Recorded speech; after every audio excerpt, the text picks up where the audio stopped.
माने शुभ सकाळ आमे आम जो सप्तम एकक परीक्षा रही से परीक्षा किसी जो प्रश्न करीचे से प्रश्नर आलोचना करवा आमर 1 मार्किया 2 मार्किया और 5 मार्किया क्वेश्चन पड़ी तेणु आज मुझे समय आउ पाठ 4 जो प्रतिसम अक्ष मानसंकर शतकड़ा विषय रही से विषय में आलोचना करुँची। आम जानी समय मापर एकक होता कौन ना घंटा आउ मिनिट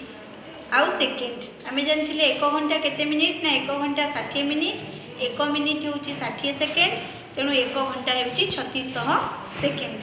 आम घंटा को मिनिट एकक प्रकाश करते और मिनिट को घंटा एकक प्रकाश करते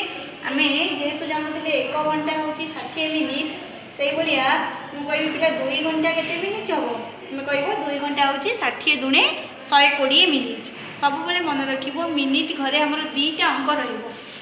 मनकर 75 मिनिट है तुम कह गुरुमा एट तो 2टा अंक रही जितेबाला 60 रु अधिका मिनिट घरे से आम कौन करवा ना मिनिट रु 60 फेड़ा बाम पट को 1 घंटा आनी जोग करवा आउ डाण पटे जहाँ रही मिनिट हो तार अर्थ कौन मु कहली 2 घंटा है आम जानिले 120 मिनिट मुझे पिला 1 घंटा 75 मिनिट तुम्हें तो जान घंटा कहूँ 60 मिनिट पुणी 75 मिनिट है कौन तेणु 75 मिनिट को आम भांगीदे 1 घंटा युक्त ये 75 को 60 सब भांगा कौन ना जेहेतु 1 घंटा हूँ 60 मिनिट युक्त आउ 15 मिनिट मिसिले 60 15 है 75 मिनिट तेणु ये 1 घंटा युक्त 60 मिनिट में आम बसई पार 1 घंटा युक्त 15 मिनिट बर्तमान 1 घंटा होगा 2 घंटा 2 घंटा 15 मिनिट तेणु आम 1 घंटा 75 मिनिट को कहवा 2 घंटा 15 मिनिट तेणु ये क्षेत्र में आम मिनिट घरे 2टा अंक रही किंतु आमको लक्ष्य करने पड़ो मिनिट घरे 60 रु ऊर्ध्व संख्या अच्छी ना 60 रु कम संख्या अच्छी जदि 60 रु कम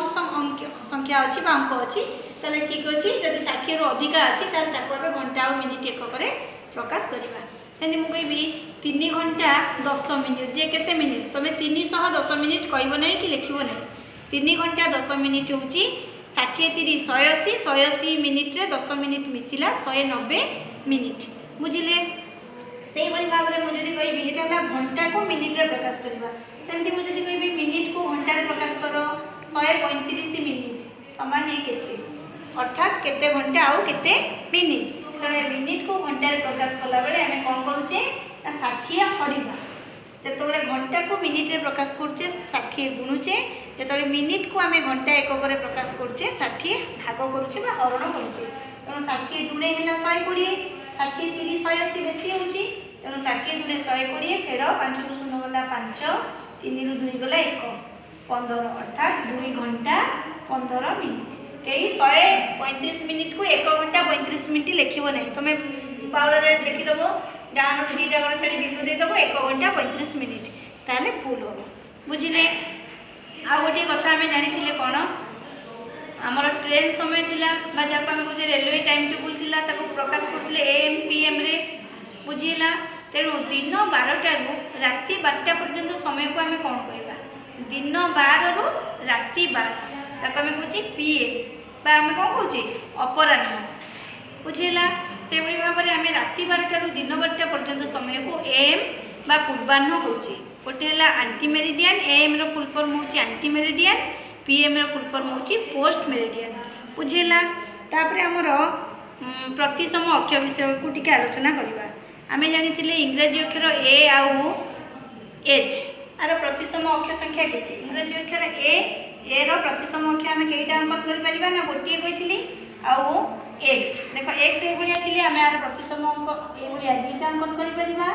आउ ई जदि थिबो कैपिटल ई ताले आमे प्रतिसम अक्ष गोटे अंकन करवा यदि इंग्रजी अक्षर कैपिटल H अच्छी ताले आमे ए भलिया 2टी प्रतिसम अक्ष अंकन करि परिबा बुझेला तापरे आमे ओडिया अक्षर कोथले ठ आउ प आर प्रतिसम अक्ष केतेटा हे परिबो देखो आमे योची प्रतिसम अक्ष विहीन तेणु आमे आर प्रतिसम अक्ष अंकन करि परिबा नाही जो चित्र गुड़िकर प्रतिसम अक्ष अंकन करने संभव नुहे ताको आम प्रतिसम आकृति विहीन चित्र बोली कहवा बुझेगा प्रतिसम चित्र आम क्या कहवा ना गोटे चित्र को जदि आम सामान 2 भाग में विभक्त करवा बा चित्रटी को समान दुई खंड कर काटिदेबा ताहले गोटे खंड को बा गोटे पार्श्व को जदि आम अन्य पार्श्व उपर रखिदबा चित्र दुईटी जदि संपूर्ण भाव मिलीज बा मिसीज तेरे से दुईटा चित्र को आम प्रतिसम चित्र बोली करूँ। जो रेखा द्वारा चित्रटी समान दुई भाग में विभक्त हुए से रेखा को आम प्रतिसम रेखा बा प्रतिसम अक्ष बोली कही था। बुझेगा तापर आमर शतकड़ा प्रकाश करने कथा आसला आम जिते गोटे दशमिक संख्या को मन कहबी 0.3 ये बर्तमान गोटे दशमिक संख्या आपको आम शतकड़ा प्रकाश करिया ताल कौन करिया शतकड़ा प्रकाश करने अर्थ आम 100 गुणा तेणु 0.3 गुणन 100 गुणा माने आम शतकड़ा चिन्ह दबा जो आम 100 गुणन करवा से आम शतकड़ा चिन्ह दबा तेणु केते हम ना 3.10 गुणन 100 समान 10 10 100 10 30 शतकड़ा शतकड़ा अर्थ 100 बुझेगा। तेणु आमर यही तीनोटी विषय परीक्षा कोर्स पढ़ो तुम मैंने सब भलसे प्रस्तुत रही तेणु मुझे आज कालांशटी को एतिक रखुची।